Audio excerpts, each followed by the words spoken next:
Vamos entrar no capítulo 10 de Mateus, com a visão de Jesus chamando seus 12 discípulos para uma missão especial. Imagine a cena. Jesus, nosso mestre, reunindo aqueles homens que já haviam andado com ele, ouvido suas palavras e visto seus milagres. Ele agora os envia com uma autoridade diferente, uma autoridade que vem dele próprio, que não é derivada de status religioso ou de posição social, mas é concedida por aquele que é o próprio Filho de Deus. Ele os equipa com poder sobre os espíritos malignos e com autoridade para curar as enfermidades. Mateus capítulo 10, versículo 1. Essa autoridade não é uma espécie de habilidade mágica, mas sim o sinal de que o reino de Deus estava se manifestando através dos seguidores de Jesus. Ao listar os nomes dos 12 discípulos, Simão, a quem ele chamou Pedro, André, irmão de Simão, Tiago, filho de Zebedeu, João, irmão de Tiago, Filipe, Bartolomeu, Tomé, Mateus, o publicano, Tiago, filho de Alfeu, Tadeu, Simão, o Zelote e Judas Iscariotes. Mateus capítulo 10, versículo 2 a 4. Mateus nos lembra que esses homens tinham personalidades e histórias diferentes. Veja só, ali está Mateus, um ex-cobrador de impostos, e Simão, um zelote, ou seja, um membro de um grupo radical contra o domínio romano. Mesmo com essas diferenças gritantes, Jesus os chama para a mesma missão, provando que o reino de Deus é capaz de unir pessoas de realidades muito distintas. É uma lição para nós. O chamado de Cristo transcende qualquer diferença, seja social, política ou pessoal. Jesus os envia dizendo: não tomem o caminho dos gentios, nem entrem nas cidades dos samaritanos, mas dirijam-se antes às ovelhas perdidas da casa de Israel. Mateus capítulo 10, versículos 5 e 6. A princípio, pode parecer uma ordem exclusiva, como se Jesus estivesse limitando a missão. Mas é importante lembrar que esta é a primeira missão dos discípulos, e Jesus queria que eles focassem no povo judeu, no qual as profecias messiânicas deviam se cumprir primeiro. Ele sabia que depois, com a grande comissão, o evangelho seria pregado a todas as nações, mas aqui o enfoque inicial é em Israel. Então, no versículo 7, Jesus lhes dá uma mensagem bem simples e direta. O reino dos céus está próximo. Isso era radical porque, para o povo judeu, o reino dos céus era algo esperado no futuro, um tempo em que Deus colocaria tudo em ordem. Mas aqui, Jesus já o coloca como uma realidade iminente. Este anúncio mostrava que o próprio Jesus era o cumprimento das promessas antigas.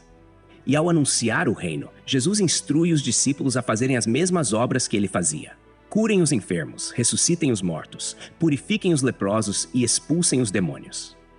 Mateus capítulo 10, versículo 8. É importante ressaltar aqui que esse poder não era dos discípulos, mas de Jesus através deles. É como se Jesus estivesse dizendo: vocês serão as minhas mãos e meus pés para demonstrar o amor e o poder de Deus. Quando Jesus continua e lhes diz: vocês receberam de graça, deem de graça. Mateus capítulo 10, versículo 8. Ele estabelece um princípio fundamental para o ministério. O que foi dado gratuitamente deve ser compartilhado sem interesse próprio. Isso se opõe à cultura da época e até a algumas práticas dos dias atuais, onde a religião às vezes se torna um negócio lucrativo. O evangelho não deve ser mercadoria, pois o amor e o poder de Deus são dons dados graciosamente. A seguir, Jesus os instrui a não levarem ouro, prata ou cobre nos cintos, nem alforge para o caminho, nem 2 túnicas, nem sandálias, nem bastão. Mateus capítulo 10, versículo 9 a 10. O objetivo aqui não era privá-los do necessário, mas ensinar a dependência total de Deus e dos outros.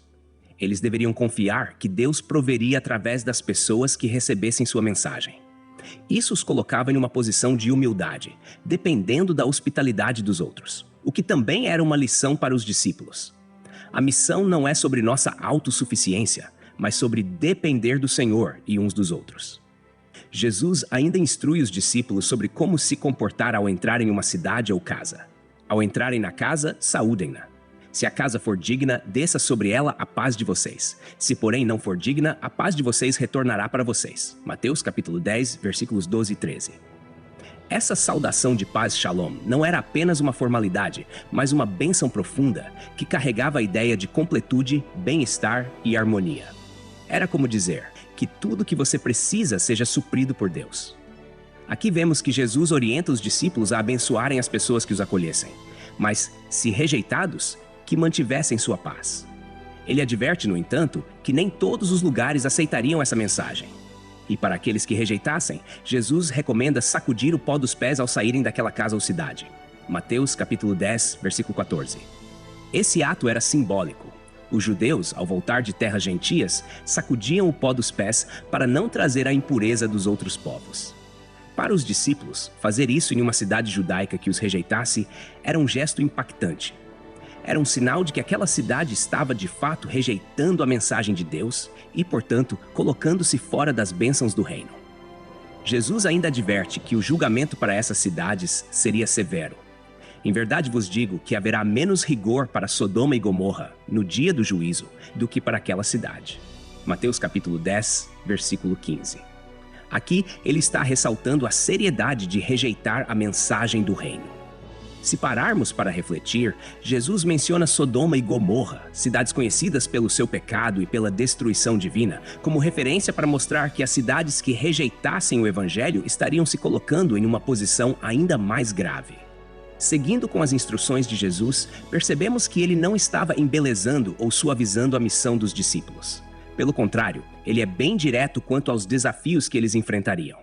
No versículo 16, Jesus diz: Eis que vos envio como ovelhas no meio de lobos. Portanto, sejam prudentes como as serpentes e simples como as pombas. Ele usa uma metáfora clara e poderosa aqui. Imagine o contraste. Ovelhas, que são vulneráveis, indefesas, e lobos, predadores implacáveis. Jesus já está avisando que a missão dos discípulos seria de exposição e risco, que haveria perseguições e resistências. Contudo, ele não os chama a um confronto agressivo. Em vez disso, pede prudência e simplicidade. Prudentes como as serpentes e simples como as pombas. A ideia aqui é de agir com sabedoria e sensatez, evitando conflitos desnecessários, enquanto se mantém um coração puro e íntegro, sem malícia. No versículo 17, Jesus avisa: Acautelai-vos dos homens, porque eles vos entregarão aos tribunais e vos açoitarão nas sinagogas. Jesus sabia que a mensagem do reino traria incompreensão e oposição, até mesmo das lideranças religiosas. Aqui, ele já está preparando os discípulos para a possibilidade de serem julgados e punidos, inclusive pelas sinagogas, que eram, ironicamente, os lugares onde o povo de Deus se reunia. A oposição não viria apenas de fora, mas de dentro da própria comunidade religiosa. É uma advertência dura, mas realista, e Jesus está sendo honesto com os discípulos, deixando claro que segui-lo teria um custo. O evangelho traria divisões, não por si só, mas pela resistência daqueles que não estariam dispostos a aceitá-lo. E ele continua no versículo 18: E por minha causa sereis levados à presença de governadores e de reis para lhes servir de testemunho, a eles e aos gentios. Jesus amplia o escopo da missão dos discípulos, deixando claro que a mensagem do reino não se restringiria apenas ao povo judeu. Haveria uma testemunha também para os gentios. A perseguição não seria um acidente de percurso, mas faria parte do próprio plano de Deus. Pois através dela, os discípulos teriam a oportunidade de testemunhar diante de autoridades, levando o evangelho a lugares onde de outra forma ele não chegaria. É uma perspectiva fascinante. A adversidade serviria como uma porta para que o reino fosse anunciado aos povos, mostrando como Deus pode usar até as circunstâncias mais difíceis para cumprir seu propósito. Jesus não os deixa sem consolo, entretanto. No versículo 19, ele diz: Mas quando vos entregarem, não vos preocupeis com o que haveis de falar, nem como o direis, porque naquela hora vos será concedido o que haveis de dizer. Que conforto deve ter sido ouvir isso! Jesus sabia que enfrentar autoridades e tribunais seria algo assustador, mas ele promete que, nesses momentos, o Espírito Santo os capacitaria com palavras. Essa promessa é essencial para entender a dinâmica do reino. Não é uma missão baseada nas capacidades ou na eloquência humana, mas no poder do Espírito de Deus. Essa promessa de auxílio divino assegura aos discípulos que, mesmo em situações de total vulnerabilidade, eles não estariam sozinhos. Ele reforça essa promessa no versículo 20. Porque não sois vós os que falais, mas o Espírito de vosso Pai é quem fala em vós.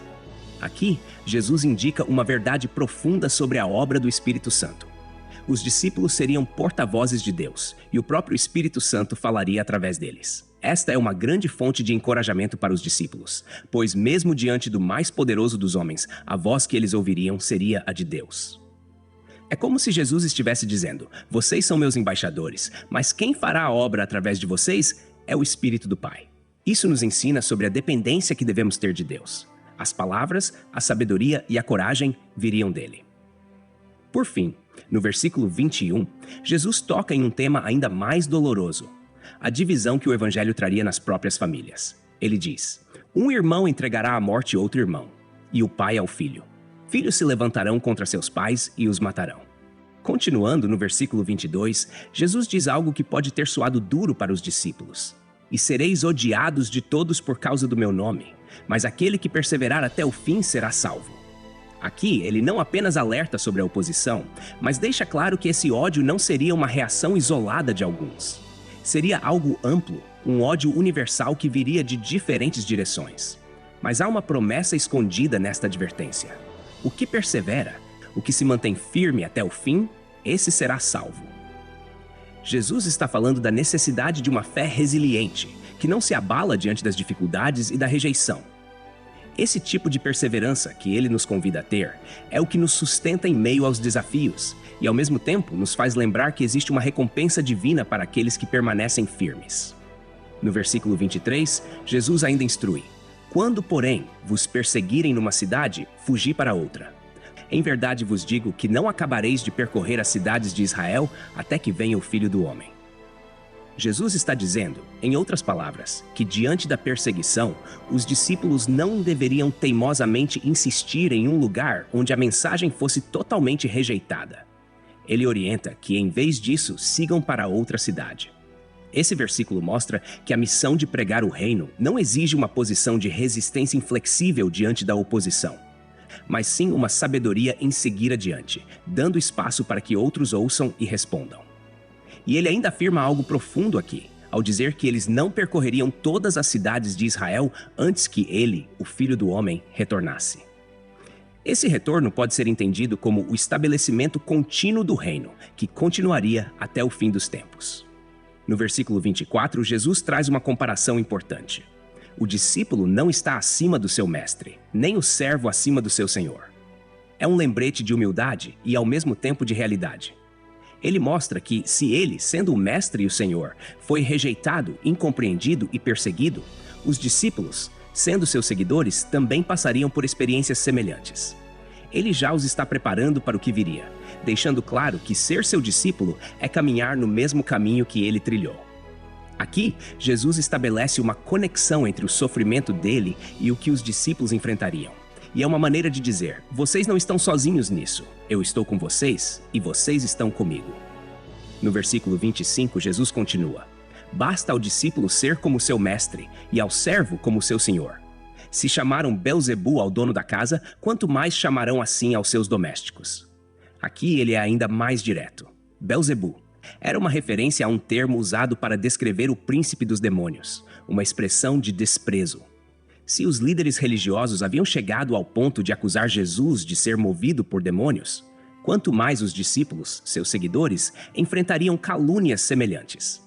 Este é um alerta para que eles não se surpreendam com as calúnias e acusações infundadas. Assim como Jesus foi alvo de mentiras, os discípulos também seriam. Isso nos lembra de que seguir a Jesus envolve uma disposição de suportar até mesmo as acusações mais injustas. No versículo 26, ele conforta os discípulos com uma palavra de encorajamento. Portanto, não os temais, pois nada há encoberto que não venha a ser revelado e oculto que não venha a ser conhecido. Jesus aqui garante que a verdade virá à tona, que o que está sendo oculto agora será revelado um dia. Ele está dando uma garantia de que, apesar das acusações e perseguições, a justiça divina prevalecerá. É como um convite para manter a coragem e a confiança, sabendo que no tempo de Deus tudo será revelado e aqueles que permanecem fiéis terão a recompensa da sua fé. Por fim, no versículo 27, Jesus orienta: o que vos digo às escuras, dizei-o à plena luz, e o que é sussurrado ao ouvido, proclamai-o dos telhados. Jesus continua no versículo 28 com uma instrução crucial para os discípulos. Não temais os que matam o corpo e não podem matar a alma. Temei, antes, aquele que pode destruir no inferno tanto a alma como o corpo. Aqui, ele está ensinando uma perspectiva espiritual profunda. Ele quer que os discípulos compreendam que, embora a perseguição possa ser assustadora, eles não devem temer aqueles que só têm o poder de tocar o corpo, pois seu verdadeiro valor e destino vão muito além do físico. O temor a Deus, que é reverência e respeito por sua autoridade, deveria ser o foco dos discípulos. Jesus está lembrando-os de que, apesar das ameaças que poderiam enfrentar, a alma deles estava segura nas mãos de Deus. Nos versículos 29 e 30, Jesus usa uma metáfora com passarinhos para ilustrar o cuidado de Deus. Ele diz: "Não se vendem 2 pardais por um asse, e nenhum deles cairá em terra sem o consentimento de vosso Pai. E até mesmo os cabelos da vossa cabeça estão todos contados." Jesus está mostrando que o valor que Deus atribui à criação é tão profundo que até mesmo pequenos detalhes são observados por ele. Se até os pardais, que eram vendidos por uma moeda de valor ínfimo, estão sob os olhos cuidadosos de Deus, quanto mais os seus discípulos. E o exemplo de Deus saber a quantidade de fios de cabelo é uma expressão de seu conhecimento íntimo e detalhado sobre cada um de nós. Ele está comunicando a eles que Deus não apenas os vê, mas se importa com cada aspecto de suas vidas. No versículo 31, ele reforça essa segurança dizendo: "Portanto, não temais, mais valeis vós do que muitos pardais." É uma reafirmação do valor que eles têm diante de Deus. Jesus repete a instrução de não temer, destacando que, apesar de todas as dificuldades que poderiam enfrentar, a providência divina estaria sempre com eles. Essa é uma mensagem poderosa de encorajamento, lembrando-os de que, aos olhos de Deus, eles têm um valor inestimável. Em seguida, nos versículos 32 e 33, Jesus fala sobre a importância de confessá-lo diante dos outros. Ele diz: "Portanto, todo aquele que me confessar diante dos homens, também eu o confessarei diante de meu Pai que está nos céus. Mas aquele que me negar diante dos homens, também eu o negarei diante de meu Pai que está nos céus." Aqui, Jesus destaca a importância de uma fé corajosa e pública. Confessar a Cristo significa reconhecer e afirmar a fé diante dos outros, mesmo quando isso pode trazer dificuldades ou oposição. E Jesus promete que, assim como seus seguidores são leais a Ele aqui, Ele será leal a eles perante Deus. Por outro lado, há uma advertência séria sobre a negação de Cristo. Esse é um chamado a uma fé genuína e comprometida, que não se envergonha do Evangelho. Jesus então faz uma declaração surpreendente no versículo 34. "Não penseis que vim trazer paz à terra. Não vim trazer paz, mas espada." Essa afirmação parece contradizer a imagem de Jesus como o príncipe da paz. Mas ele está falando de outra forma de conflito. A espada aqui é uma metáfora para as divisões que o evangelho causaria. Jesus sabia que sua mensagem seria confrontadora e provocaria divisões, não porque ele desejasse conflitos, mas porque a verdade do evangelho muitas vezes é rejeitada por aqueles que não querem mudar suas vidas. Essa divisão seria inevitável, pois o reino de Deus confronta as realidades e valores do mundo. Ele está mostrando aos discípulos que, ao segui-lo, eles também estariam aceitando as tensões e rupturas que essa decisão poderia trazer. Ele continua explicando essa ideia no versículo 35. "Pois eu vim causar divisão entre o homem e seu pai, entre a filha e sua mãe, entre a nora e sua sogra." Jesus está alertando sobre o custo de segui-lo. Para os judeus daquela época, a família era o núcleo mais importante, uma base fundamental da vida e da identidade.